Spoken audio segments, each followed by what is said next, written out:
Boa noite, sejam bem-vindos ao 6º Encontro com Conhecimento Sindaergs, que é o evento tradicional do sindicato. Nós demos uma parada em 2018, mas que o nosso objetivo, na realidade, é aproximar o sindicato dos nossos associados, os nossos associados do sindicato. É importante essa troca, esse compartilhamento de conhecimento, para que todos tenham a exata noção do que é o papel de um sindicato. E vocês sabem que nos últimos 2 anos aí, viemos sofrendo alguns intempéries, digamos assim, com relação às medidas adotadas pelo governo federal do imposto sindical. Isso causou impacto, sim, no sindicato, mas com o apoio de vocês, com o apoio da diretoria, com o trabalho realizado junto aos associados, a gente vem mantendo o mesmo nível de sócios dentro do sindicato.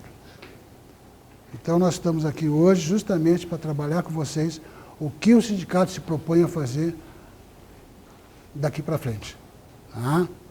É uma palestra que tem por objetivo trazer um pouco do que está sendo feito no mercado.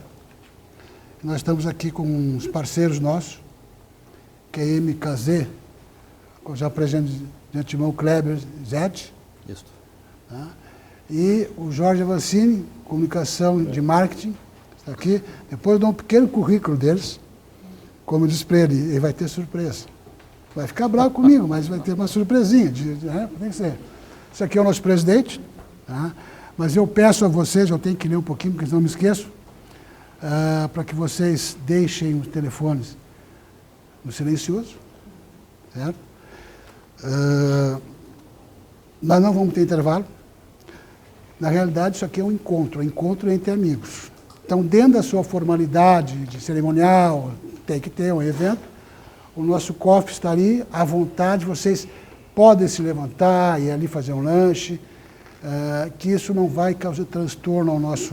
Nós não vamos ter interrupção, nós vamos do início ao fim, para que vocês realmente tenham um segmento da palestra.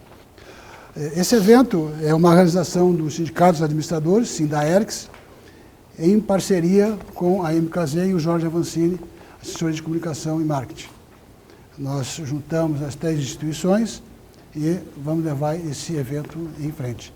É importante ressaltar, e aí falo com permissão do Kleber, que nós teremos hoje um evento de 1h30, mais ou menos, e do dia de 9 a 12 de setembro, teremos um workshop sobre inteligência corporativa.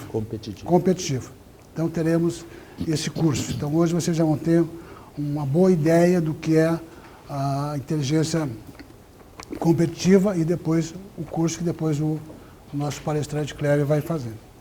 Mas esse evento, e como todos os outros, a gente tem que buscar parceiros também que nos auxiliem no aspecto de reforço no caixa da instituição. E nós temos um parceiro que é ótimo, que vocês estão vendo aqui, na criatura, né, que é o Paulo Sérgio Artiga, que é proprietário, sócio-proprietário da Cibentur, a qual está aqui representada pela Marisete. Depois a Marisete vai ter um tempinho para conversar com vocês. E também temos também o apoio do Benefício Sul, que é do senhor Maurício Junqueira, que é um parceiro que faz uma assessoria ao sindicato no que diz respeito ao plano de saúde Unimed, a qual eu convido quem ainda não tem esse plano de saúde, que seja sócio do sindicato, que adquira o plano, tá? Que é uma segurança para todos nós, e ainda quem não é sócio, que eu convido para vir a se associar e vir cerrar barreiras e força, juntar os braços para que nós possamos enfrentar aqui para frente. Tá?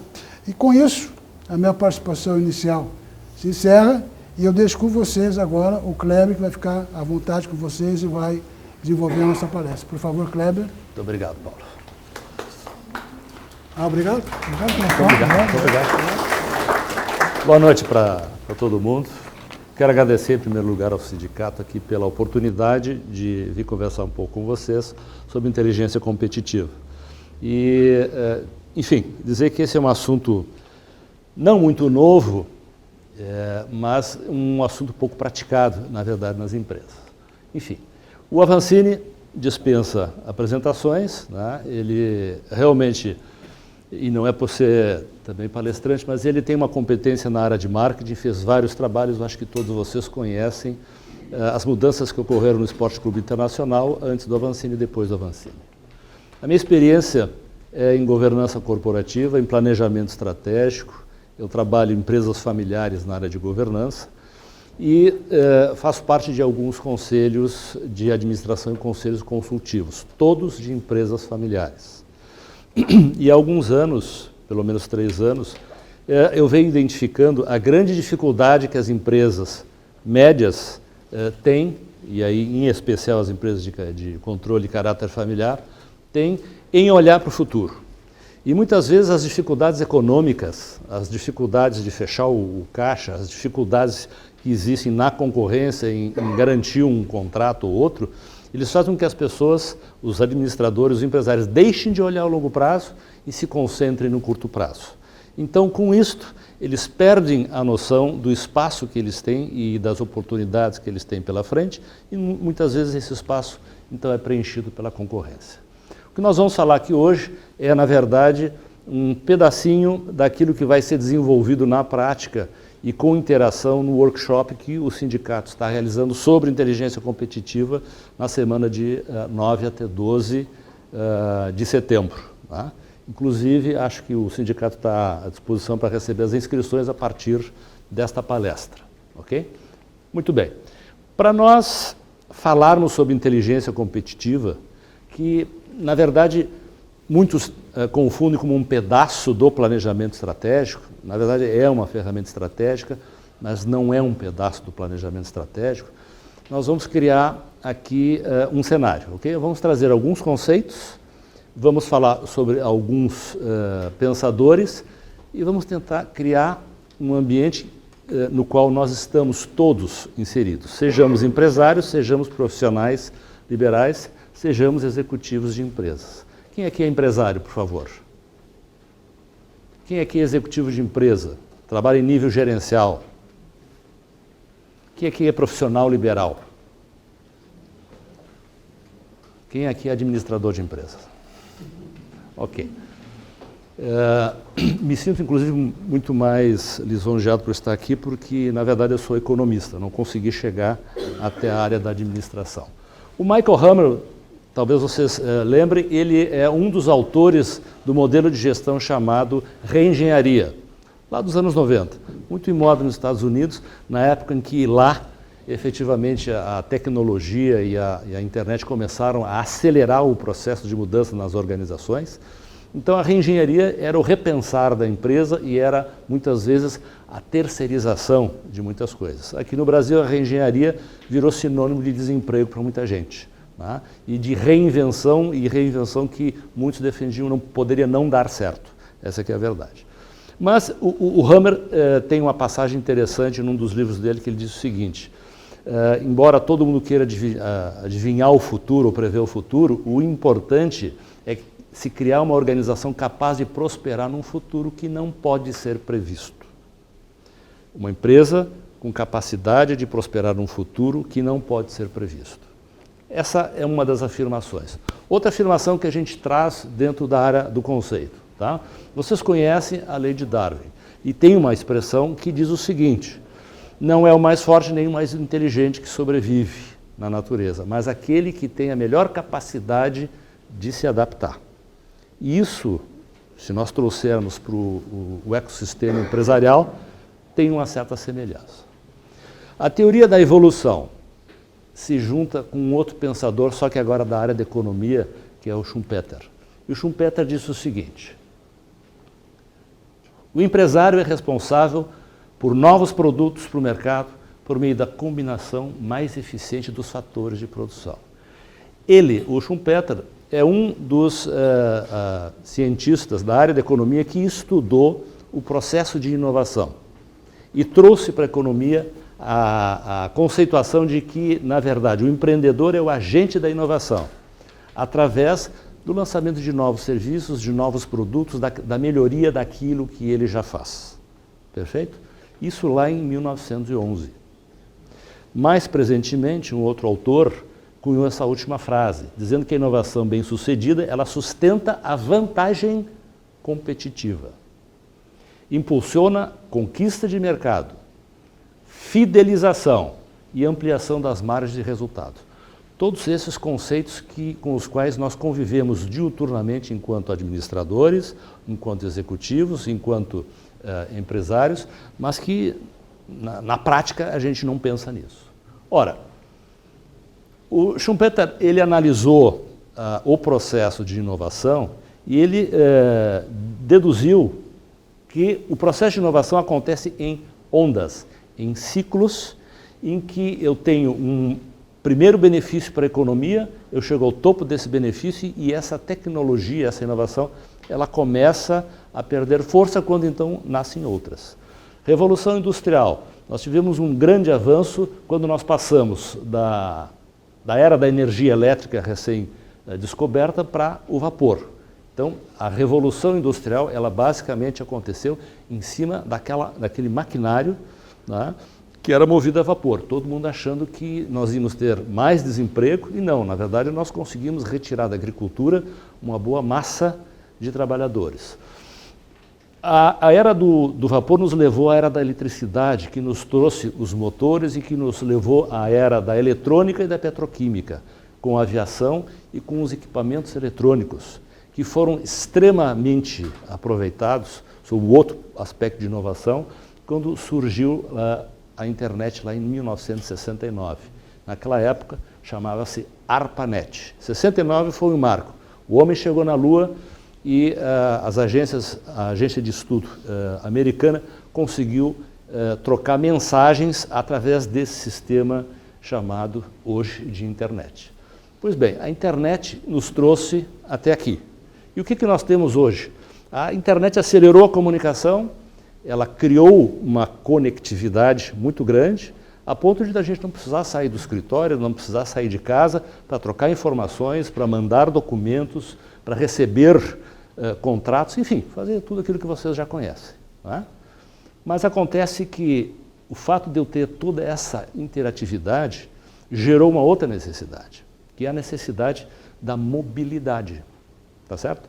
Ora, eu preciso me deslocar, mas eu preciso continuar conectado, trocando informações. Eu preciso continuar trocando documentos. Então, a conectividade gerou uma outra inovação a partir de uma necessidade, que era a mobilidade. A mobilidade nos levou a tirar o telefone do fio e levar o telefone no bolso. Tá certo? Claro, inicialmente com uma funcionalidade e hoje com múltiplas funcionalidades. Por quê? Porque a conectividade que nos levou à mobilidade criou uma outra necessidade, a necessidade de eu ter multifunções. Então eu vou levar o meu celular, mas eu também tenho que levar talvez o meu equipamento, a minha copiadora, não tem sentido. A minha agenda, então eu vou levar tudo na minha pasta. Alguém teve a brilhante ideia de inventar o quê? Aplicativos. E os aplicativos nos levam aonde? Nos levam a uma revolução em termos de uso da tecnologia eletrônica com a internet e os meios de comunicação. E esse senhor que está aí, que é o Steve Jobs, ele soube aproveitar como ninguém toda essa movimentação tecnológica. Mas o que lhe aconteceu? Ele estudou e percebeu os movimentos do mercado e como ele poderia casar tecnologias dentro de um único aparelho. Vocês lembram quem é que lançou o primeiro aparelho celular? Qual era a marca? Motorola. Logo em seguida veio, qual é a outra companhia? A Nokia. E ganhou um mercado fantástico. Só que tanto a Motorola quanto a Nokia foram derrubadas pela Apple e pela Samsung. Por quê? Porque eles souberam perceber que conectividade, mobilidade e multifuncionalidade era igual a convergência. E a convergência para quê? Para facilitar a vida das pessoas, para melhorar a vida das pessoas. Então, hoje nós estamos vivendo, através dessas tecnologias, o que se chama internet das coisas. Ou seja, eu consigo, através da internet, utilizar esse canal não só para comunicação, mas para fazer as minhas atividades de trabalho, para estudar, para ir no banco, para fazer pagamentos, tá certo? Para acionar equipamentos à distância, para monitorar a minha casa na praia, enfim, para uma série de coisas. E isto trouxe uma mudança significativa para muitas empresas, para muitas pessoas, para muitos empresários. Qual é o próximo passo? O próximo passo desta evolução tecnológica chama-se inteligência artificial. Na prática, ela já existe, né? O Bradesco, por exemplo, já tem um atendimento automático que consegue responder algumas perguntas através da BIA, não é isso? E nós temos, assim, alguns serviços de comando, de resposta de consulta que já estão funcionando e funcionando bem. Só que nós sabemos que já existem outros dispositivos que operam com inteligência artificial e que estão nos levando a um processo muito rápido de mudanças. Então, neste cenário em que alguém lá atrás pensou de como é que a gente consegue criar uma empresa que consiga prosperar num futuro em que a gente não consegue prever, como é que nós conseguimos ter profissionais que consigam se adaptar e como é que nós conseguimos não ser atropelados pela inovação que muitos estão criando que a gente não sabe, é que a teoria do Schumpeter e a cabeça do Steve Jobs, aliás, eles são meio parecidos, inclusive, em termos de fisionomia, trouxeram em suas teorias o papel do empreendedor. E ele é o principal agente nessa história, até aqui, em relação a tudo que se conseguiu de inovação. Vamos assistir isso aqui, que é sobre inovação. Venho investigando a questão sobre de onde vêm as boas ideias. Acho que é um problema pelo qual todo mundo está intrinsecamente interessado. Queremos ser mais criativos, queremos ter ideias melhores, queremos que as nossas organizações sejam mais inovadoras. Observei esse problema sob a perspectiva do meio em que vivemos. Quais são os espaços que fizeram história ao gerar níveis extraordinários de criatividade e inovação? Eu descobri que em todos esses sistemas existem padrões recorrentes com os quais nos deparamos repetidas vezes e que são cruciais para criar meios que são extraordinariamente inovadores. Batizei um desses padrões de palpite lento. Ou seja, as ideias revolucionárias quase nunca surgem num momento de grande perspicácia, nem num surto repentino de inspiração. As ideias mais importantes levam muito tempo para evoluir e passam um bom tempo dormentes, hibernadas. Só quando as ideias completam 2, 3 anos, às vezes 10 ou 20 anos amadurecendo, que se tornam exitosas e úteis de uma certa maneira. Isso ocorre, em parte, porque as boas ideias normalmente surgem da colisão entre dois palpites menores, que formam, portanto, algo maior do que eles próprios. É comum observar na história da inovação casos de alguém que tem metade de uma ideia. A grande história da invenção da internet e Tim Berners-Lee. Ele trabalhou 10 anos nesse projeto, mas no início ele não tinha uma visão completa do novo meio que acabaria inventando. Ele começou a trabalhar num projeto secundário que lhe ajudasse a organizar os próprios dados, mas acabou descartando o projeto depois de alguns anos e começou a trabalhar em outra coisa. Só depois de 10 anos surgiu a visão completa da internet. É assim, com muito mais frequência do que imaginamos, que as ideias surgem. Elas precisam de um tempo de incubação e passam um bom tempo nessa forma de palpite parcial. Outra coisa importante ao considerarmos as ideias dessa maneira é que quando elas ganham forma nesse estado de palpite, precisam colidir com outros palpites. Geralmente, aquilo que transforma um palpite em algo extraordinário é outro palpite que andou povoando a mente de outra pessoa.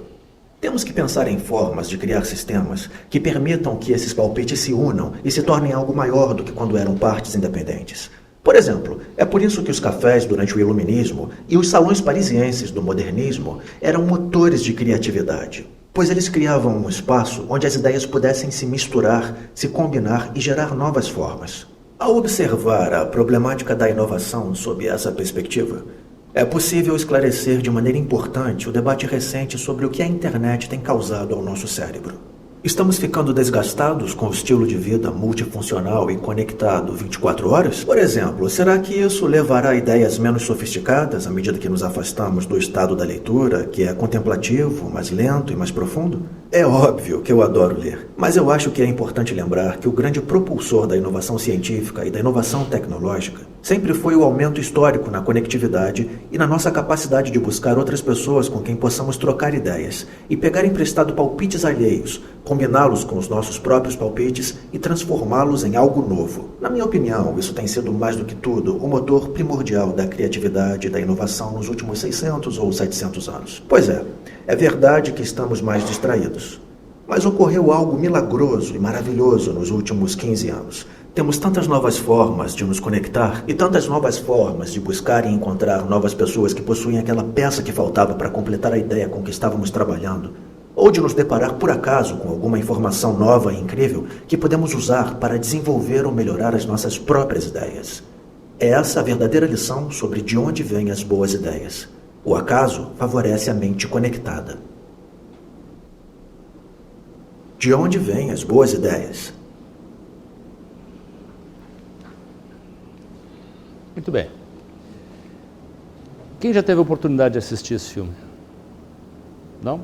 Esse filme correu muito na internet nos últimos 3 anos porque ele define claramente alguns conceitos e a importância desses conceitos, né?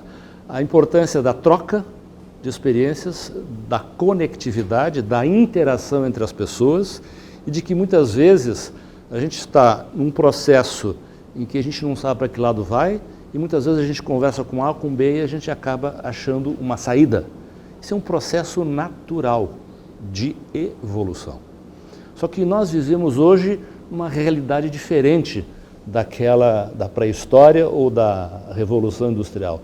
Hoje nós fazemos a diferença, nós inovamos através do conhecimento. E o que nós vemos circulando por aí muito é informação. Uma coisa é um pouco diferente da outra. Então nós vamos começar a aprofundar um pouquinho mais disso. A partir de agora, quem quiser me interromper e fazer algum comentário, alguma pergunta, por gentileza, fique à vontade. Tá bem? Então vamos lá. Nós vimos ali como geram-se as ideias e, na verdade, essa interação e a ideação são a parte fundamental para a inovação. Ok? Evidentemente que para a gente inovar em alguma coisa, a gente tem que conhecer profundamente essa coisa, para poder descobrir maneiras novas de fazer. Mas muitas vezes, na troca com outras cabeças, outros especialistas, ou seja, quando nós exercitamos a transdisciplinaridade, muitas áreas de conhecimento convergindo juntas, nós podemos chegar a alguns resultados que são realmente inovadores.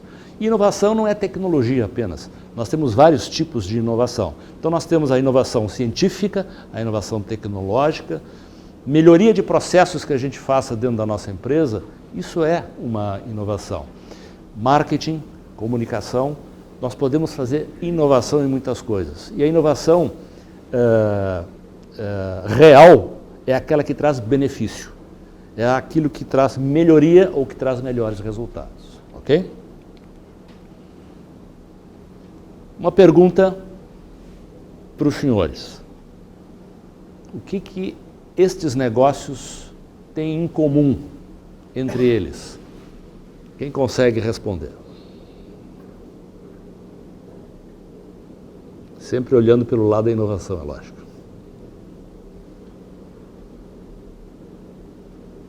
Já perceberam? Alguém se arrisca? O que eles têm em comum?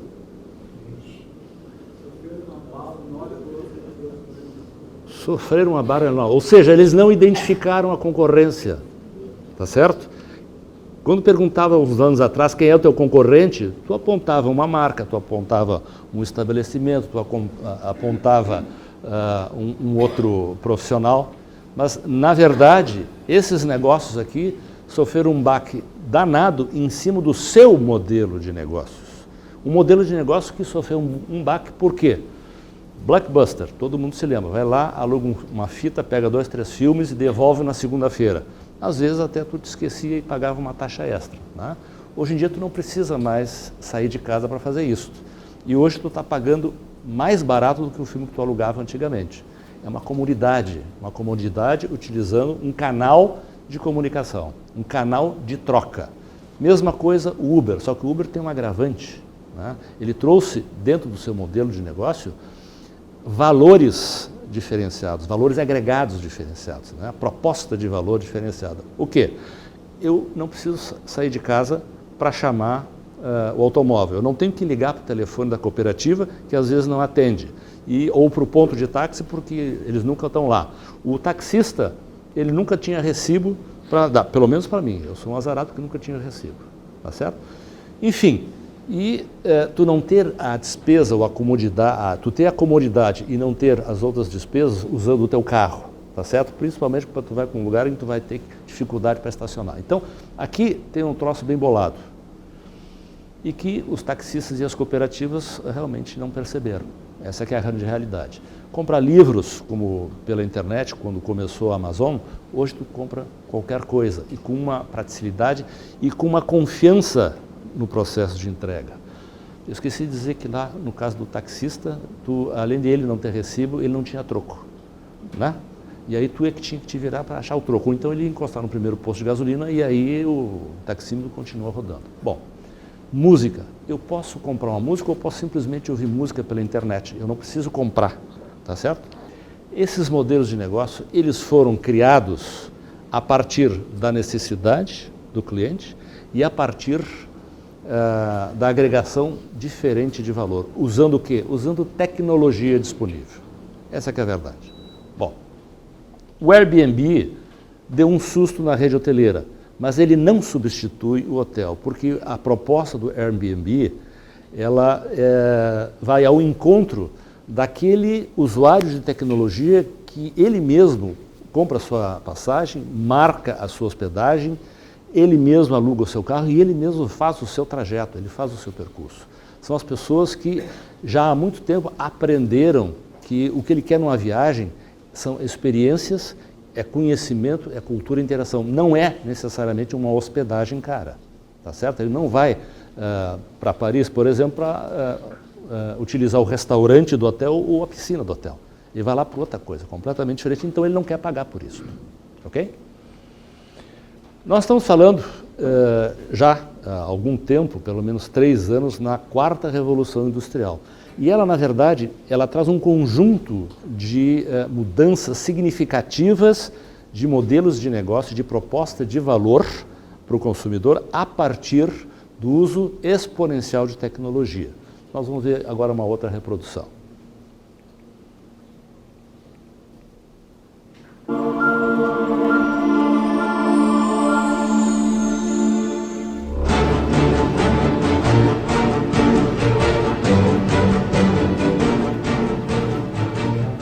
Em 1998, a Kodak tinha 170 mil funcionários e vendeu 85% de todo o papel fotográfico vendido no mundo. No curso de poucos anos, o modelo de negócios dela desapareceu e eles abriram falência. O que aconteceu com a Kodak vai acontecer com um monte de indústria nos próximos 10 anos. Você poderia imaginar em 1998 que 3 anos mais tarde você nunca mais iria registrar fotos em filme de papel? No entanto, as câmeras digitais foram inventadas em 1975. Assim como acontece com todas as tecnologias exponenciais, elas foram decepcionantes durante um longo tempo, até se tornarem imensamente superiores e dominantes em poucos anos. O mesmo acontecerá com a inteligência artificial, saúde, veículos autônomos e elétricos, com a educação, impressão em 3D, agricultura e empregos. O software irá destroçar a maioria das atividades tradicionais nos próximos 5 a 10 anos. O Uber é apenas uma ferramenta de software.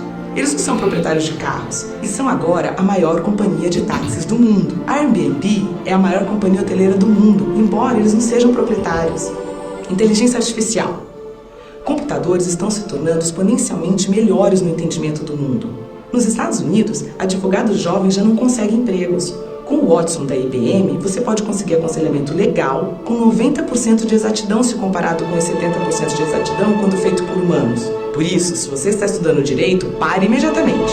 Haverá 90% menos advogados no futuro. Apenas especialistas permanecerão. O Watson já está ajudando enfermeiras a diagnosticar câncer, 4 vezes mais do que enfermeiras humanas. O Facebook incorpora agora um software de reconhecimento de padrões que pode reconhecer faces melhor que os humanos. Em 2030, os computadores se tornarão mais inteligentes que os humanos. Veículos autônomos. Já em 2018, os primeiros veículos dirigidos automaticamente aparecerão ao público. Ao redor de 2020, a indústria automobilística inteira começará a ser demolida. Nossos filhos jamais necessitarão de uma carteira de habilitação ou serão donos de um carro. Isso mudará as cidades, pois necessitaremos 90% a 95% menos carros para isso. Poderíamos transformar áreas de estacionamento em parques. Cerca de 1.200.000 pessoas morrem a cada ano em acidentes automobilísticos em todo o mundo. Temos agora um acidente a cada 100.000 quilômetros. Mas com veículos autodirigidos, isso cairá para um acidente a cada 10 milhões de quilômetros. Isso salvará mais de 1 milhão de vidas a cada ano. Companhias tradicionais de carros adotam uma tática evolucionária e constroem carros melhores, enquanto as companhias tecnológicas, Tesla, Apple, Google, adotarão a tática revolucionária e construirão um computador sobre rodas. Companhias seguradoras terão problemas enormes, porque sem acidentes, o seguro se tornará 100 vezes mais barato. O modelo de negócios de seguros de automóveis deles desaparecerá.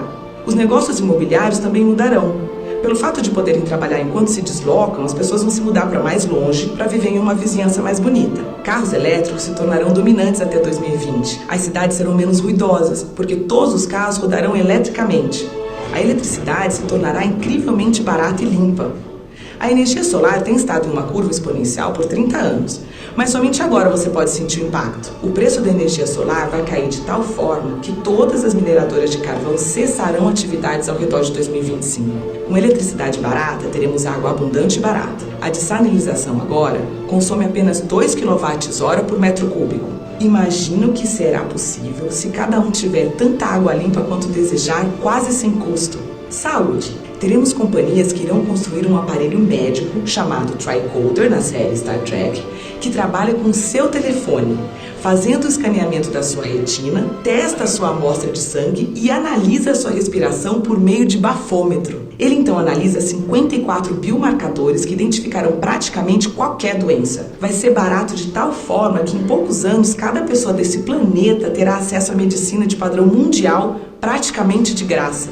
Impressão 3D. O preço da impressora 3D mais barata caiu de $18 mil para $400 em 10 anos. Nesse mesmo intervalo, tornou-se 100 vezes mais rápida. Todas as maiores fábricas de sapatos começaram a imprimir sapatos 3D. A estação espacial tem agora uma impressora 3D que elimina a necessidade de se ter um monte de peças de reposição como era necessário anteriormente. No final deste ano, os novos smartphones terão capacidade de escanear em 3D. Você poderá escanear o seu pé e imprimir sapatos perfeitos em sua casa. Na China, já imprimiram em 3D todo um edifício completo de escritórios de 6 andares. Lá por 2027, 10% de tudo que for produzido será impresso em 3D. Oportunidades de negócios. Se você pensa em um nicho no qual gostaria de entrar, pergunte a si mesmo: será que teremos isso no futuro? E se a resposta for sim, como você poderá fazer isso acontecer mais cedo? Se não funcionar com seu telefone, esqueça a ideia. E qualquer ideia projetada para sucesso no século XX estará fadada a falhar no século XXI. Agricultura. Haverá um robô agricultor de $100 no futuro. Agricultores do terceiro mundo poderão tornar-se gerentes de suas terras em vez de trabalhar nelas todos os dias. Atualmente, cerca de 30% de todas as superfícies agriculturáveis são ocupadas por vacas. Imagine se tais espaços deixarem de ser usados desta forma. Há muitas iniciativas atuais de trazer proteína de insetos para o mercado. Eles fornecem mais proteína que a carne. Deverá ser rotulada de fonte alternativa de proteína, porque muitas pessoas ainda rejeitam a ideia de comer insetos. Até 2020 haverá aplicativos que podem saber se você está mentindo pelas suas expressões faciais. Imagine um debate político onde estiverem mostrando quando as pessoas estão dizendo a verdade quando não estão. O Bitcoin, dinheiro virtual, pode se tornar dominante e poderá até mesmo tornar-se uma moeda reserva padrão. Longevidade. Há 4 anos, a expectativa de vida costumava ser de 79 anos e agora é de 80 anos. Atualmente, a expectativa de vida aumenta uns 3 meses por ano. Por volta de 2036, haverá um aumento de mais de 1 ano por ano, ou seja, todos passarão a viver vidas longas, possivelmente bem mais que 100 anos. Estamos vivendo a 4ª Revolução Industrial. Bem-vindos!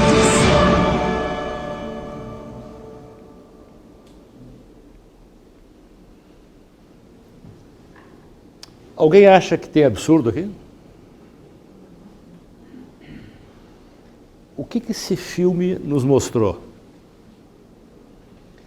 Ele fez predições a respeito do uso das tecnologias que já existem hoje.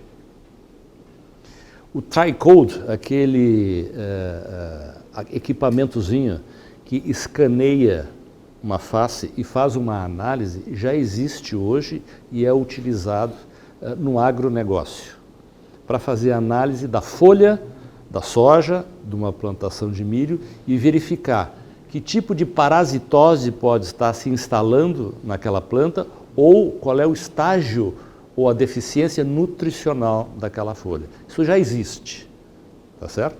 Algumas questões que foram colocadas ali de datas, talvez tenha um erro. Este é um filme que tem 3 anos. Ele foi feito em 2016 pela IBM, quando ela finalmente estava com o Watson, né, que é a inteligência artificial da IBM, já numa escala mais avançada, capaz de prestar alguns serviços. Aquela predição de que talvez os advogados vão ser os mais atingidos, talvez se concretize num futuro um pouco mais além. Agora a pergunta é a seguinte: o quanto o Brasil está próximo ou distante dessas tecnologias? Todas. E dessas aplicações todas? Alguém sabe responder? Mas como é que nós conseguimos monitorar isso para ter certeza de quando é que isso vai chegar aqui? Vocês sabem fazer isso? Isso é possível se fazer, utilizando um pouquinho da inteligência competitiva, que são informações que estão aí. Mas tudo isto para atender a uma questão fundamental, que é a necessidade do cliente e as práticas empresariais que precisam mudar. Vocês, de alguma maneira, direta ou indiretamente, daqui a 10 anos, olhando para o futuro, daqui a 10 anos, vocês acham que o negócio onde vocês estão, a empresa onde vocês trabalham, a atividade de vocês, poderá ser atingida por alguma dessas tecnologias que foram colocadas aqui desde o início da nossa conversa? Sim. Sem dúvida. Porque nós já somos usuários dessa tecnologia, tanto profissional como não profissionalmente. Tá certo? Mas tem um dado aqui que a gente não pode esquecer. Existe um ecossistema chamado mercado. Nesse mercado existem alguns habitantes. E, por enquanto, o habitante primordial chama-se cliente. O outro habitante que corre atrás desse cliente é um predador, no bom sentido, chamado empreendedor. Tá certo? Muito bem. É importante a gente falar um pouquinho também sobre a lógica do consumo, já que estamos falando de consumidores, tá certo? Então vamos lá. Existe um livro do Martin Lundstrom, que é um profissional da área de marketing e que estuda muito o comportamento do consumidor, a reação do consumidor às ações de marketing, né, e todas aquelas, digamos assim, técnicas, inclusive subliminares, de marketing que são utilizadas para vender produtos e serviços. E um breve relance daquilo que ele coloca como conclusão. Primeiro ponto, né, é por meio das emoções que o cérebro codifica as coisas que têm valor. Consequentemente, a decisão de compra ela não é necessariamente cartesiana e lógica, ela é emocional, tá certo? Então, quando alguém compra uma roupa, não está pensando naquela roupa exclusivamente porque ela tem um bom preço, ela tem um bom tecido e ela foi feita de uma maneira com qualidade. Ela também pensa de como essa pessoa vai ficar com essa roupa, tá certo? E assim é com tudo que a gente consome. Muitas vezes a gente consome um determinado produto, gosta e coloca na lista. E quando vai no supermercado, não tem em casa, pega e coloca ali, tá certo? É o que a gente chama de 85% dos nossos hábitos de consumo serem inconscientes. Porque nós temos uma rotina. Pois não? Isso serve também para pessoa jurídica, tu acha, ou só na compra da pessoa jurídica? A pessoa jurídica, ela age com um pouco mais de técnica. Mas a gente não sabe o que existe por trás dos compradores e por trás de quem decide uma compra. Eu vou ser bem claro. Se eu estou falando de uma fusão e aquisição entre duas empresas, muito provavelmente eu estou comprando por lógica, porque eu não quero dar espaço para aquele meu concorrente que tem uma boa tecnologia, um bom produto, mas não está numa situação muito boa hoje, então eu vou aproveitar a oportunidade e falar comprar ele. Mas eu posso estar fazendo isso por vaidade também. tá certo? Então, no meio empresarial, existe muita vaidade nos processos de decisão. Assim como no consumidor, também existe muita emoção na hora de tomar a decisão de compra. Os cursos de economia já têm as matérias de economia comportamental, justamente porque elas avaliam a forma como o consumidor toma decisão sob a ótica da economia. E isso influencia, inclusive, os investimentos que essa empresa vai fazer em marketing, em comunicação ou até mesmo nos seus próprios produtos. Tá? Um dos itens que o Lundstrom conclui é que associar a venda de produtos a sexo não funciona, porque o sexo promove a ele próprio. E não existe uma associação direta entre sexo e consumo de produtos, que é diferente de sensualizar um determinado produto ou uma determinada marca, como o Sport Goiás fez com o lançamento das suas camisas, né? Tentou fazer, né? Isso. Ora, então se é a emoção que move o consumo, o que eu tenho que fazer? Eu tenho que vender emoção junto com o meu produto. Em tese, as coisas deveriam funcionar assim. Mas um dado importante, então, para nós que pretendemos trabalhar com inteligência competitiva, a gente tem como saber como é que o nosso consumidor reage a determinados produtos que nós temos, ou determinados serviços que nós temos, tá certo? Um outro dado, já que falamos sobre o comportamento e sobre o consumidor, sobre o cliente. Aqui tem uma tabelinha, dentre muitas e dentre várias, que tentam explicar a mudança de comportamento do consumidor ao longo de algumas décadas que foram marcadas justamente pela exponenciação da tecnologia e que, consequentemente, trouxeram mudança de comportamento. Tá certo? Você já ouviu falar, os baby boomers, que são os nascidos na época ou no pós-guerra, a geração X, que vem logo depois e vai ter mais ou menos 1980, os millennials, que começam a conviver com a internet, o boom da internet foi nos anos 90, e a geração Z, que é a geração que está no final do século passado e no início desse século. Aqui eu trouxe, na verdade, algumas análises que talvez caibam com o nosso mercado brasileiro. Ou seja, nós temos um pós-guerra, mas logo depois do pós-guerra nós tivemos no Brasil uma crise bastante grande, inclusive social. Tá? Então o que nós temos? Um comportamento revolucionário, coletivo, ideológico com as pessoas que viviam naquela época. Na geração X, nós já temos melhoria no padrão de desenvolvimento econômico do Brasil, até um determinado ponto, né, passando pela crise do petróleo.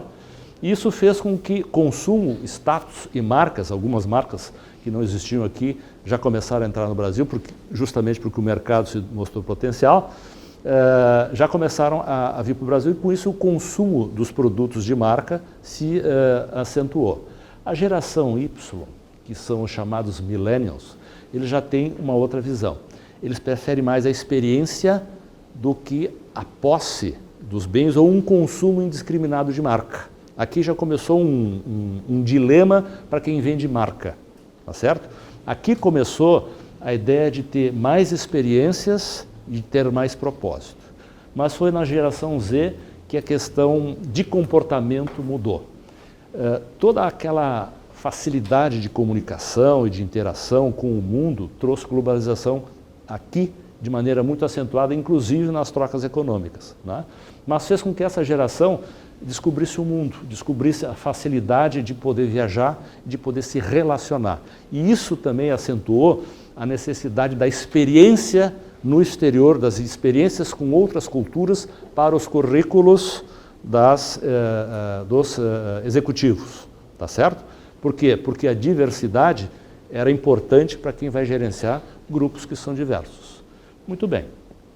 Mas existe uma questão fundamental entre essas gerações, que é essa troca de pensamento, essa troca de paradigma. Aqui, todos nós que somos, né, baby boomers, fomos criados até um determinado momento, sendo uma geração do ter. Trabalhar para construir patrimônio, ter a casa própria, etc. Aquele pessoal lá já pensa um pouquinho diferente. Para que eu vou sacrificar 10, 20 anos da minha vida entrando num financiamento habitacional, se eu, na verdade, posso pegar esse dinheiro, aplicar e viajar ou viver um pouco mais a vida? Tá certo? Então, a diferença de ter e a diferença de ser é a diferença fundamental da geração dos millennials, que já são uma geração influenciada pela era da informação, com a geração Z. Só que hoje nós temos mais uma letra do alfabeto aí, né?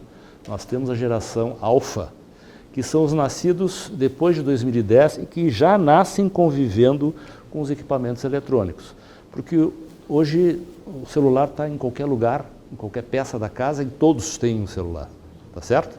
Um iPad. Hoje a indústria do entretenimento infantil está totalmente focalizado em cima do iPad, em cima do computador, em cima do Netflix, que tu pode ter jogos e tudo mais, e em cima do celular, tá certo? Então, esse pessoal aqui vai ter uma mente e um comportamento que o pessoal ainda está tentando decifrar, mas que muito provavelmente vai ser de um pessoal mais descolado, de um pessoal com mais experiências, um pessoal que quer vivenciar mais propósitos. E a gente já vê isso, inclusive, nas startups que estão aparecendo por aí. Quem trabalha em universidade e tem um convívio com os centros tecnológicos e com as incubadoras e tudo mais, sabe que isso está acontecendo com uma velocidade muito grande. Tudo bem até aqui?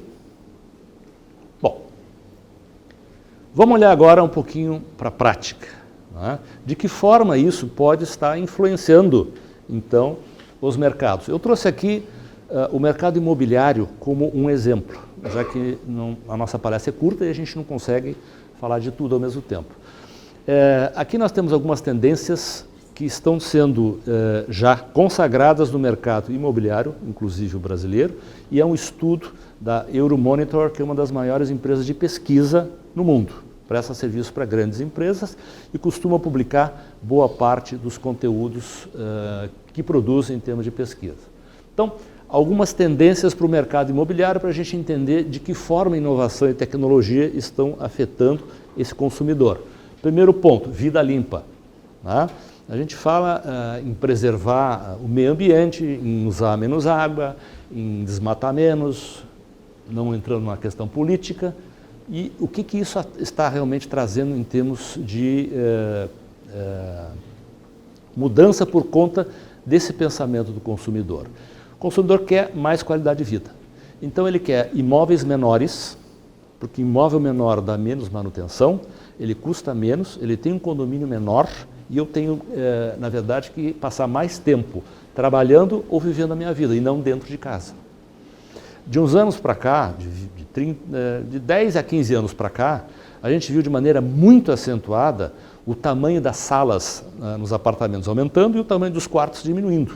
Porque a lógica é a seguinte, eu só vou para o quarto para dormir, tá certo? E eu passo o resto dos meus dias de lazer, das minhas horas de lazer, na sala convivendo com a família, tá certo? Então essa mudança já é velha.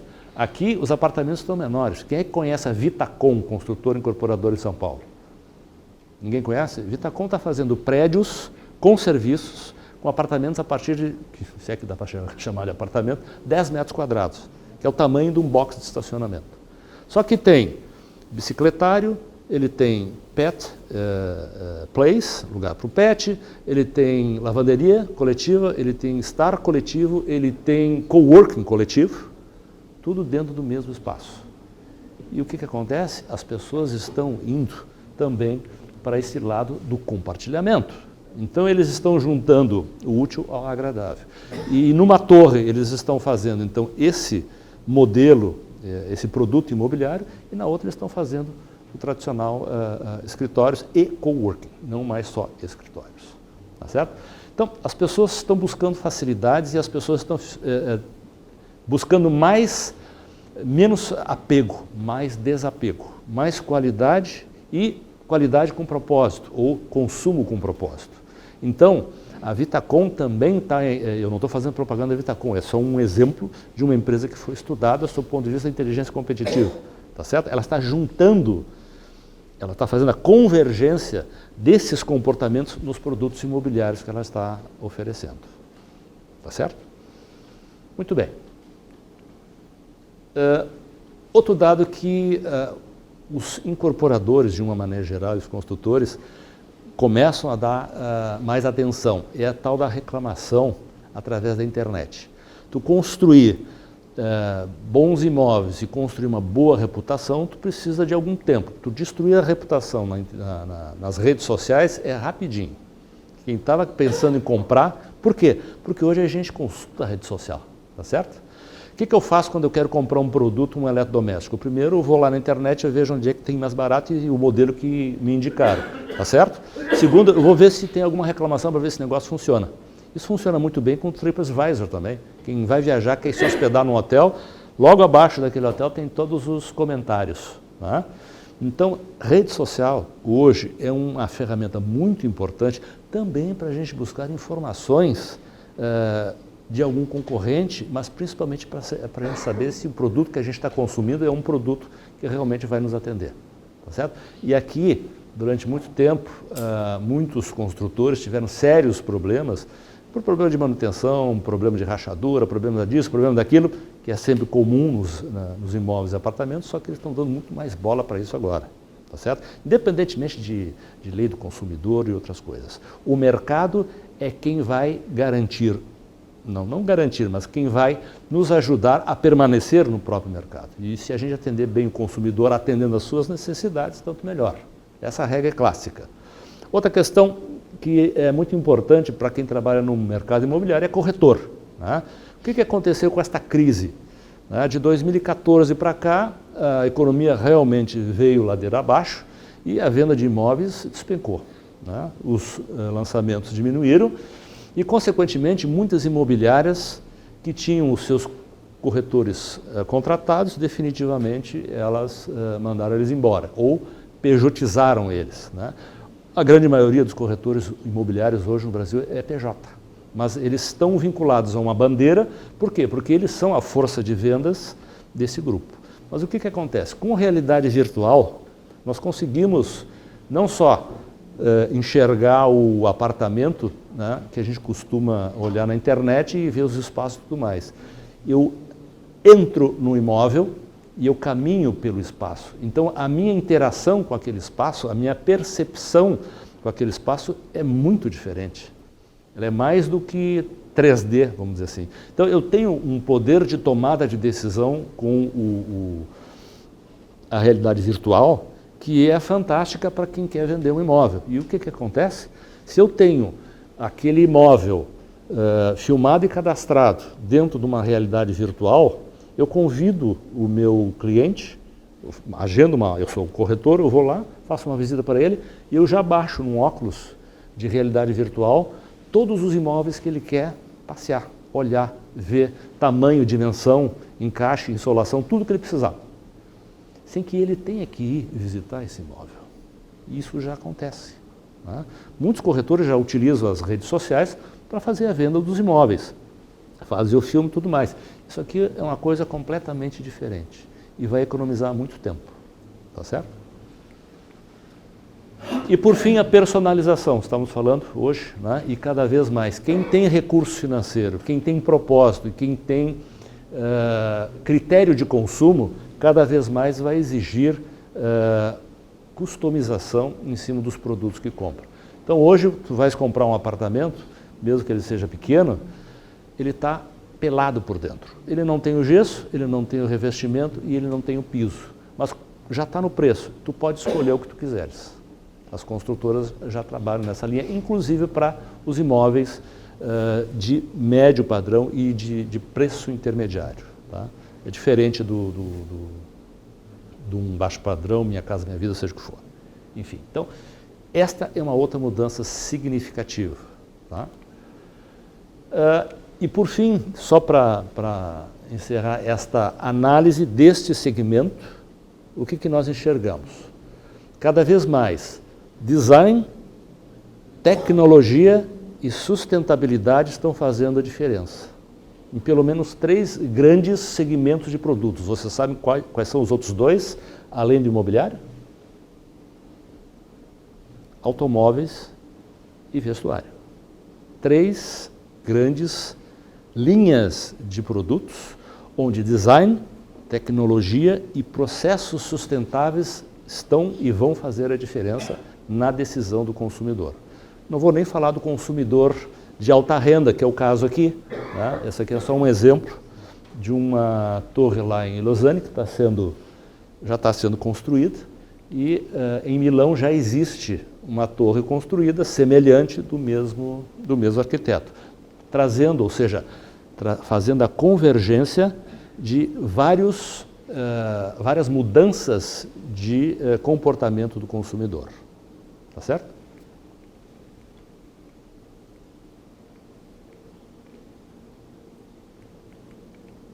Bom, vamos falar agora um pouquinho sobre informação versus conhecimento. Eu quero só fechar esse raciocínio para falar para vocês o seguinte: essa crise toda que nós passamos, enfim, não entrando no mérito da crise em si, mas mudou o hábito de consumo de vocês? Sim ou não? Sim. Quem mudou de marca aqui, de algum produto? Quem mudou de prestador de serviço aqui? Quem deixou de consumir certas coisas porque chegou à conclusão de que não era necessário? Agora eu pergunto, quem vai voltar a consumir aquilo que achou que antes era importante e agora não é mais? Não vai. Então, a crise traz isto. E o marketing já sabe disso, mas isso tem que estar presente. A crise, quando ela muda o comportamento e a percepção do consumidor, esta mudança pode ser definitiva. Então, para eu buscar esse consumidor de novo, eu vou ter que reinventar o meu produto ou agregar mais valor a ele. Tá certo? Indo na linha do que acho que foi o nosso presidente que perguntou, né? Quem aqui lê Zero Hora? Alguém leu o Valor Econômico hoje? Ok. Alguém lê algum outro jornal? Sim. Então está. O que isso mostra? Não entrando também no mérito, né? Todos nós estamos sendo mais seletivos com aquilo que a gente acha que é importante, que traz valor. E essa pesquisa aqui muito informal, ela é uma forma de eu exercer a inteligência competitiva também, e de uma maneira muito simples. Né? Muito bem. Qual é a diferença entre informação e conhecimento? Quem se arrisca? Estou monitorando o tempo aqui para a gente não avançar muito. Mas vamos lá, nós temos que conversar um pouquinho. Qual é a diferença entre informação e... Oi? Informação é apenas um dado. Conhecimento é o que eu faço com esse dado. Exatamente isso. O que eu posso fazer com esse dado. Muito bem. Então vamos lá. Sérgio Mascarenhas é um cientista, é brasileiro, é um sujeito renomado, premiado, dá aula na USP, mas apesar disto, ele também dá aula em outras universidades no exterior. E o que ele disse? Literalmente, informação são dados e fatos que recebemos de forma sistemática e aproveitamos ou não. Muito bem. Conhecimento é informação processada pela cognição. E ela acontece aonde? Na sinapse entre os nossos neurônios, tá certo? A sinapse é o quê? Um neurônio leva para o outro uma informação e automaticamente eu começo a entender, perceber, construir, etc.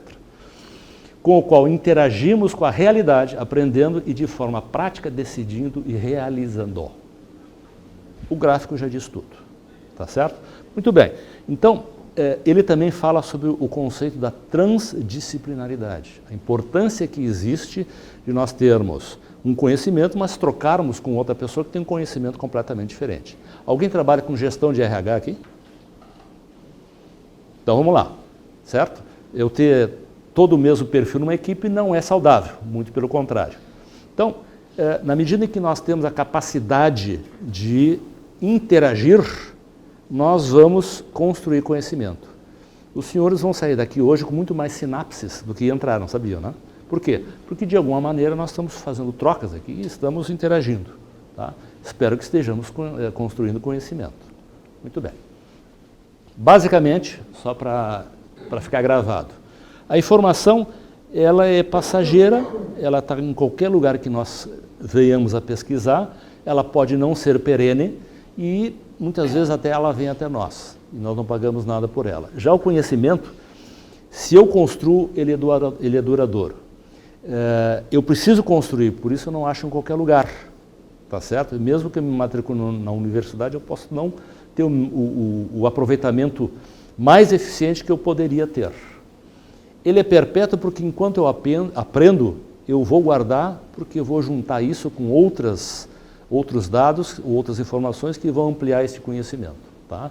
Ele pode me levar mais longe ou não, dependendo do uso que eu faço dele. E qual é o valor que isso tem para mim? Muito provavelmente inestimável, se eu souber fazer com que ele se desenvolva. Certo? Bom, então aqui, com esse ambiente, com essas conceituações, nós temos a partir de agora condição de entender o que é inteligência competitiva. Tá certo? Vocês lembram daquele slide em que nós falamos dos millennials, da geração baby boomers e tudo mais, né? O que nós temos no nosso mercado hoje? Nós temos pessoas muito jovens indo à luta e pessoas com mais de 65 anos trabalhando e com vitalidade para trabalhar ainda mais. Qual é a mensagem que isso traz para quem é gestor de equipe? Ou para quem tem uma pequena empresa e precisa administrar as pessoas?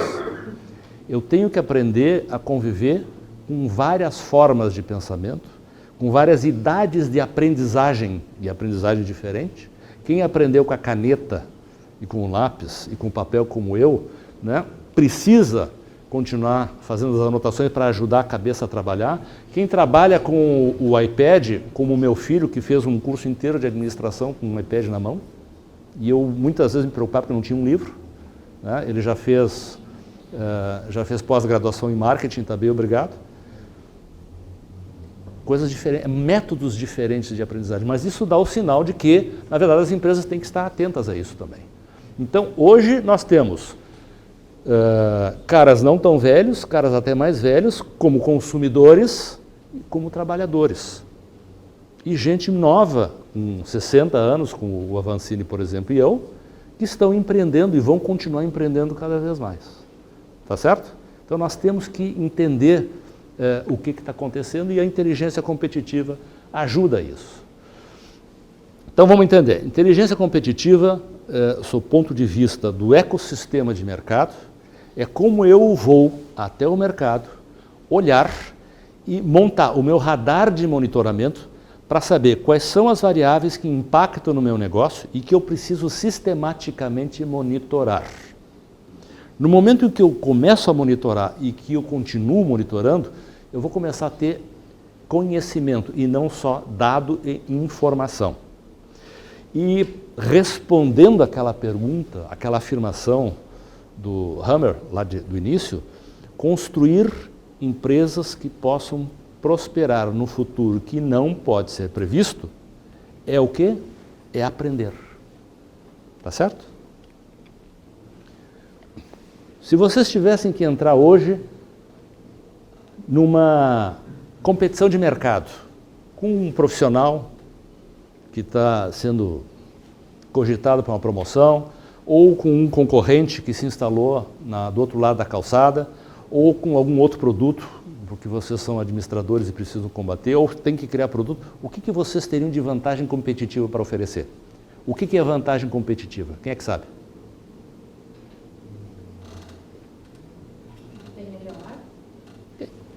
É um atributo, ou dois ou mais, que eu tenha de melhor, ou que o meu produto tenha de melhor, mas que seja diferente aos olhos do consumidor em relação aos demais. Tá certo? Então, se hoje eu não tenho diferencial, eu não tenho uma vantagem competitiva, seja como profissional, seja como administrador, enfim, ou seja como empresário, vai ser difícil. Então, o que eu tenho que fazer? Eu tenho que conhecer mercado, conhecer concorrentes, saber o que o meu consumidor quer, mas saber também onde é que existem outros consumidores que possam querer aquilo que eu tenho. Mas se aquilo que eu tenho for muito igual, alguém que for diferente vai se destacar. Então, a inteligência competitiva, ela tem que gerar diferenciação, ela tem que gerar inovação e ela tem que ser estratégica, para que eu possa me posicionar de maneira diferente.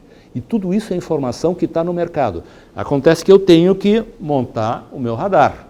O que é importante eu monitorar, que em tese é aquilo que pode afetar os meus negócios. Tá certo?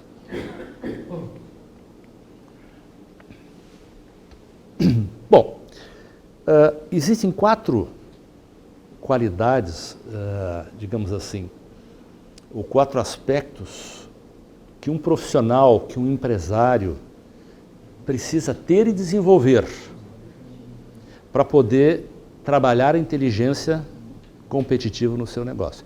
Mesmo que ele não vá montar uma estrutura de dados e de informações sistemática, mas ele, como empreendedor, ele tem que exercitar isso. Ele tem que ter percepção. Então ele tem que estar ligado no mercado, ele tem que estar ligado na concorrência, ele tem que estar participando de fóruns, ele tem que estar circulando, ele tem que saber o que está acontecendo para poder perceber. No momento que ele percebe, ele tem que tentar entender o que está acontecendo com o mercado. Ele tem que aprender com aquilo que ele compreendeu e, se ele aprendeu, ele tem que agir para se adaptar. Em linhas gerais, se a gente estivesse falando de teoria de ensino e de pedagogia, né, as coisas teriam que funcionar mais ou menos assim. Eu não sou especialista na área, mas Jean Piaget diz o seguinte: o homem só aprende quando ele consegue aplicar aquilo que em tese ele aprendeu. Quando eu transformo o conhecimento em realidade prática, em que eu vou usar na minha vida, no meu dia a dia, no meu negócio, aí eu aprendi. Essa é a definição. O que aconteceu com aquelas empresas que a gente falou, a cooperativa de táxi, a livraria, etc, etc, etc. E estou falando dos grandes, não estou falando dos pequenos. Muito provavelmente eles não perceberam, mas se eles perceberam, eles não entenderam ou não compreenderam, né? E qual é a característica principal do sujeito que percebe e não compreende? Isso está acontecendo lá, né? Isso não está acontecendo aqui. Você vai demorar para chegar aqui, ainda não. Por enquanto eu tenho que tratar do meu caixa, né, e de vender. Mas aí chega um ponto em que o sujeito vê que a coisa está ruim e ele vê que outras empresas não muito distantes dali estão indo bem. E aí ele realmente percebe, entende e vai buscar ajuda. Ele vai tentar mudar. Se ele conseguir fazer isso em tempo, tudo bem. Se ele não conseguir fazer isso em tempo, ele vai vender a empresa dele. É isso que ele vai fazer, tá? Se não for atropelado. Então, a adaptação do Darwin vale para o meio empresarial e vale para o meio profissional. E a grande conclusão que a gente chega de todos esses autores é o seguinte: sempre houve mudança. E sempre houve adaptação. Sempre houve mudança e sempre teve gente que ficou pelo caminho. Não é? Pois é. Aí voltando um pouquinho lá para o mercado imobiliário, só para ilustrar mais um pouquinho. Alguém já ouviu falar no 5º andar? Quem não recebeu mensagem no celular do 5º andar aqui? Ou no Facebook. Né? Pois é, mas a grande maioria sabe e já recebeu. Tá certo? 5º andar é uma plataforma especializada na locação de imóveis residenciais. E qual é a proposta de valor da 5º andar? Ser mais um site de locação? Não.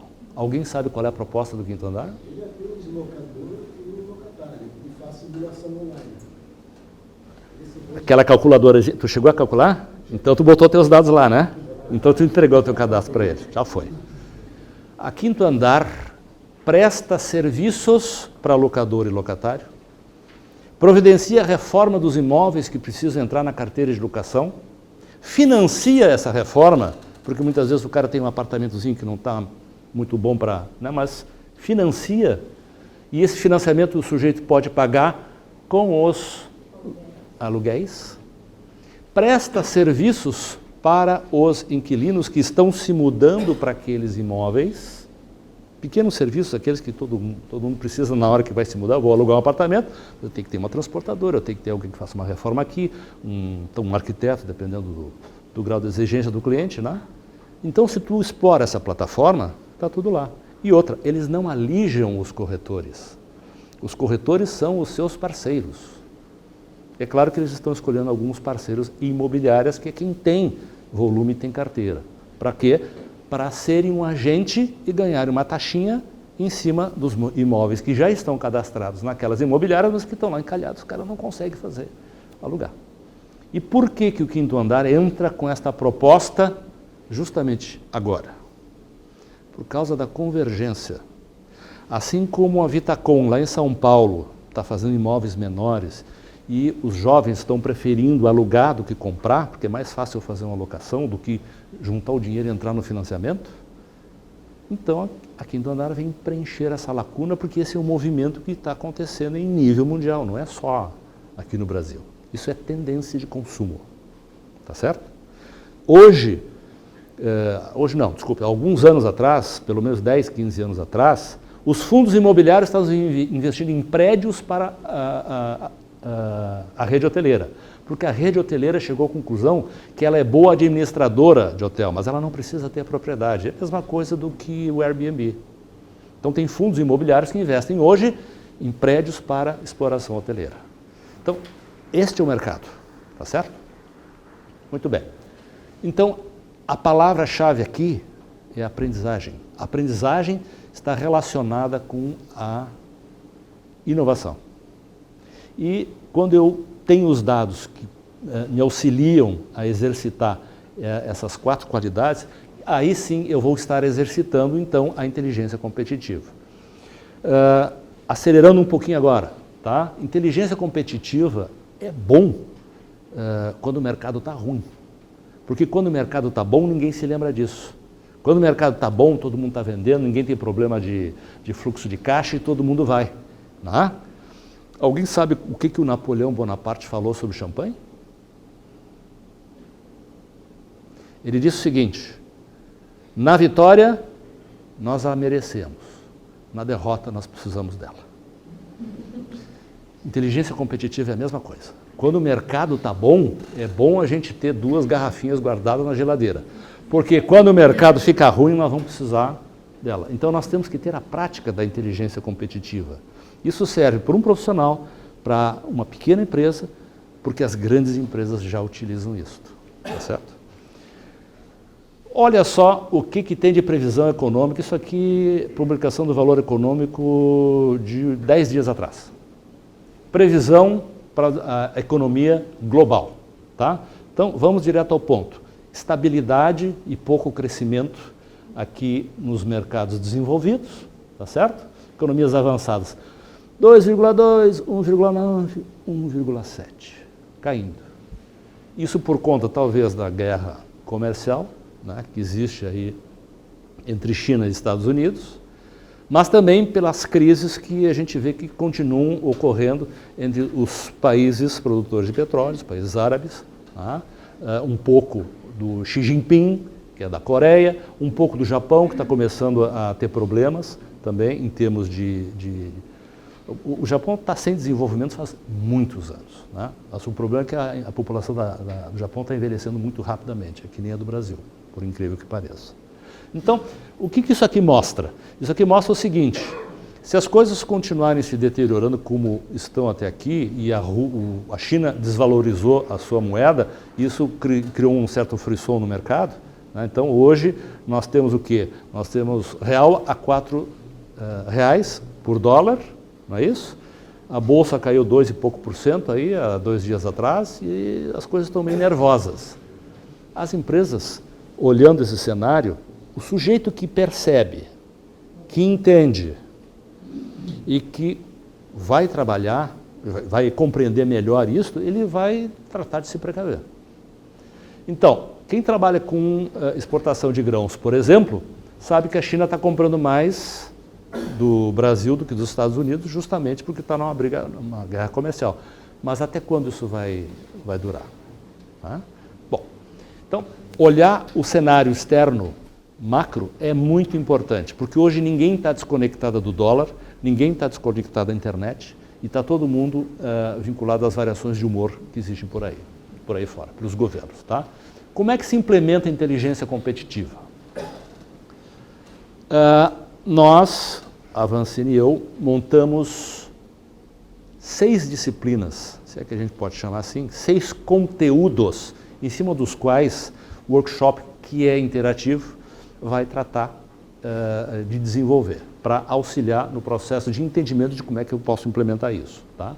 Visão estratégica, mercado, concorrência e estratégia, nós já estamos nos encaminhando para o final. O cliente 360 graus, a inovação e a tecnologia aplicada ao nosso negócio, a nova força de vendas e campanhas e incentivos. Tá? Então vamos lá. Visão estratégica. Aqui então nós vamos passar porque não tem como a gente desenvolver esse conteúdo no pouco espaço que a gente tem. Um profissional, assim como uma empresa, precisa ter um planejamento estratégico. Tá? E planejamento estratégico é bonito, mas a grande maioria das empresas, ou dos empresários, não os tem e não pratica. O pensamento estratégico não é exercitado pelos profissionais. E isso é necessário. O planejamento estratégico não precisa ser complicado, não precisa ser sofisticado, mas ele tem que ser um norte. No momento em que eu tenho isso, eu tenho que ter uma visão estratégica para o meu negócio. Então vamos lá. Onde é que eu quero chegar daqui a 3 anos? Não precisa ser a longo prazo. Onde é que eu quero chegar a 3 anos? Eu quero ter tal faturamento ou tais cursos, ou eu quero estar em tal posição na minha carreira, tá certo? A partir do momento que eu delimito isso, se eu sou empresário e tenho uma equipe, fica mais fácil alinhar a equipe para onde eu quero ir. Alinhar os talentos, alinhar aquilo que eu preciso de mão de obra. Fica mais fácil alinhar os fornecedores. Fica mais fácil definir com que produto eu vou chegar lá. Fica mais fácil eu saber qual é o modelo de comunicação e quanto eu vou investir em marketing para chegar lá. Certo? Então, visão estratégica é, eu coloco numa folha de papel uma intenção. E eu defino isso. E quem trabalha comigo já sabe qual é o meu propósito, quais são as minhas metas. Porque ninguém trabalha sozinho. Muito bem. Feito isto, o que eu vou fazer? Agora eu vou lá no mercado. Eu já sei onde é que eu quero chegar, os produtos mais ou menos que eu acho que eu vou trabalhar, eu tenho aqui já uma minha intenção. Mas é ao olhar mercado e concorrência que eu vou definir de fato e em definitivo a estratégia que eu vou utilizar. Eu posso ter chegado à conclusão que o produto que eu estou utilizando é um produto que todo mundo tem e que a maioria dos meus concorrentes tem. Aquilo que eu estou fazendo dentro da empresa, eu tenho outros colegas que fazem, eu não estou fazendo nada de diferente, eu não estou me diferenciando em relação a eles. Ah, não, mas eu posso me diferenciar talvez estudando mais uma determinada área ou me especializando numa determinada área. Ou tirando alguns produtos do meu portfólio e serviços e focando naquilo que realmente interessa para diferenciar. Assim como fez o Quinto Andar, por exemplo. Só que o Quinto Andar, ele não se diferenciou em termos de modelo, ele agregou valor ao modelo. É isso que ele fez. Olhar mercado e concorrência significa que a partir daqui eu vou traçar qual é o meu radar, qual é o meu mapa de monitoramento, quais são os itens que realmente podem ser influenciados do meu negócio pelo meu concorrente, ou os itens em que eu sou fraco e corro o risco de perder o meu cliente. E a partir disso eu vou trabalhando em cima desses indicadores, tá certo? Aí o que eu faço? Eu consigo, através do meu radar, melhorar a minha proposta de valor, alinhar as minhas ações, a minha visão e trabalhar a minha ofensiva. Sempre entendendo, gente, que no momento que eu faço um movimento, lá do outro lado, se tiver alguém usando a inteligência competitiva e fiscalizando, ele vai fazer algum movimento diferente também. Por isso que eu tenho que monitorar sistematicamente. Tá bem? Cliente 360. Quem foi que utilizou a estratégia do cliente 360? Quinto Andar. Por quê? Porque ao invés de oferecer apenas a locação numa plataforma, ele ofereceu outros serviços que ele sabe que o cliente precisa. Então, ele olhou o cliente em outras vertentes. Ah, mas só um pouquinho, eu não faço isso, não faço aquilo. Mas eu sei, mas nós vamos facilitar a vida para o cliente, porque a gente sabe quem faz. Então, eu não vou ganhar dinheiro em cima de reforma, mas eu vou facilitar a vida do meu cliente. Ele olhou o que é valor do cliente. Isto. E para ele, Quinto Andar, o que tem mais valor? Um imóvel impecável para ser alugado por um longo prazo. Eu esqueci de falar, mas na plataforma do Quinto Andar, tu não precisa de fiador. E tu também não tem que fazer calção. Eles têm uma OTA sistemática lá para garantir o pagamento dos aluguéis. Tá certo? Bom, então isto é olhar o cliente e agregar valor. Tá certo? É a mesma coisa dentro de uma empresa. Eu sou pago para fazer isso. Tudo bem, mas se eu puder ir um pouquinho além, talvez eu consiga agregar valor ao que eu faço, ao meu talento. Tá certo? E a gente sabe, e esse é um conceito muito velho, e de novo, quem trabalha com RH sabe disso. Existe uma diferença entre tu ser um profissional empregado numa empresa e tu ser um empreendedor dentro da empresa onde tu trabalha. Existe uma distinção muito grande. E hoje as empresas estão olhando os currículos de uma maneira completamente diferente. E por quê? Porque não é só o conhecimento técnico e a experiência que estão valendo hoje. Num futuro próximo, vocês já viram, tudo que é conhecimento técnico vai estar por aí. O que precisa é maturidade, experiência de lidar com conflitos, saber superar conflitos, ter inteligência emocional, né, como também se valoriza, ter capacidade de agregar e de liderar. Isso provavelmente vai ser o que vai ser analisado nos currículos, se é que já não é. A inovação e tecnologias. No momento que eu defino a minha visão estratégica e o que eu vou fazer, como fazer, eu consigo verificar de que maneira as tecnologias podem ser inseridas no meu processo. Melhorar a qualidade, melhorar a comunicação e etc. E também ver o seguinte, todo mundo fala inovação. O que eu estou fazendo de diferente? Tem alguma coisa que eu posso fazer diferente? Se eu puder fazer diferente de uma maneira melhor e isso enfeitar, botar cereja no bolo e comunicar ajuda a vender, então eu vou fazer. Basicamente isso. Mas a tecnologia também pode ajudar na montagem do meu radar e na busca das informações de mercado. Tá bem? A nova força de vendas. Sim, como é que se vende? Como é que se vendia antes e como é que tem que vender hoje? Não é? Eu não vou falar de novo do quinto andar, tá certo?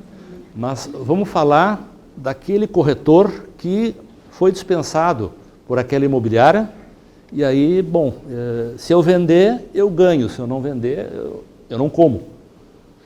Muitos corretores se reinventaram, usaram tecnologias e hoje eles são corretor limitada, com o seu nomezinho, com a sua bandeirinha. Por quê? Porque na hora do aperto o cara olhou para o lado e ele viu que tem um monte de recursos para ele conseguir ir adiante.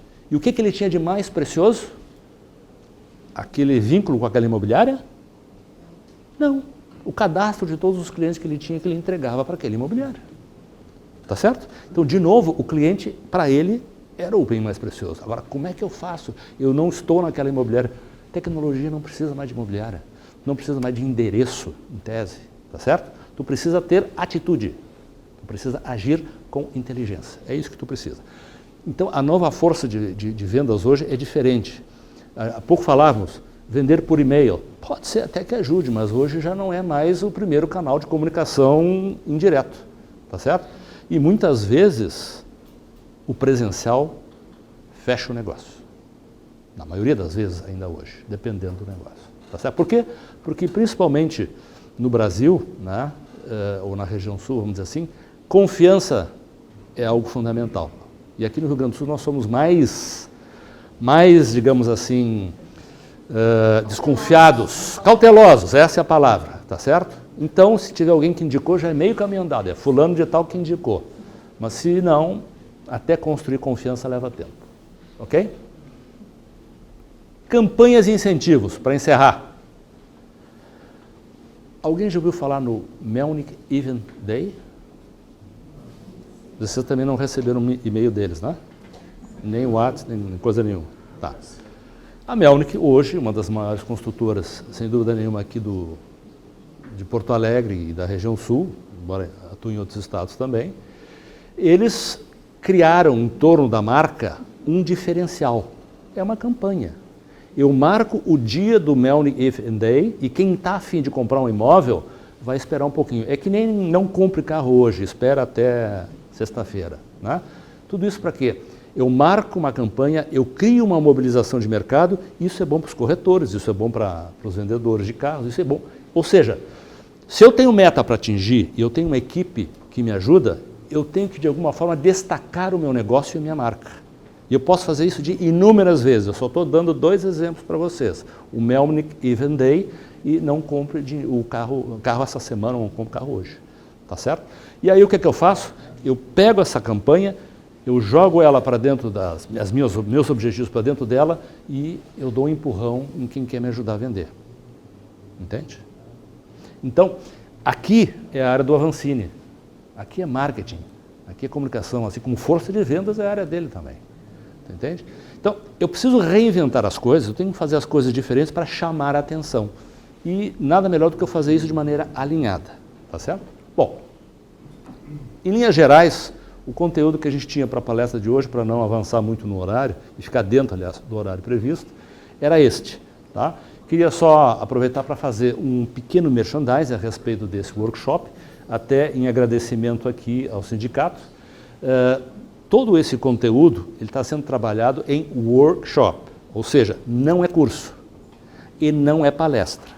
Nós vamos pegar esses conceitos e vamos botar uma roda de trabalho e vamos tentar desenvolver isso. Quem eventualmente tem um negócio ou tem uma carreira e quiser utilizar esse espaço, esse momento, para fazer uma reflexão em cima de como é que está se comportando no seu negócio hoje, é uma oportunidade talvez interessante. Ao mesmo tempo que vai estar trabalhando com os cases, vai estar trabalhando o seu próprio case e não vai precisar divulgar para ninguém, tá certo?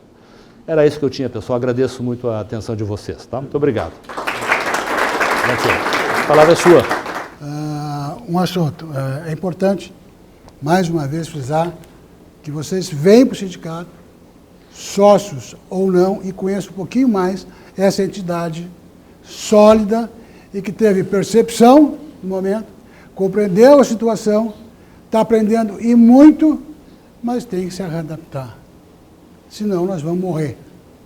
E o sindicato hoje está buscando justamente se adaptar a toda essa nova configuração no aspecto sindical. Nós não somos um sindicato de estar em beira de fábrica.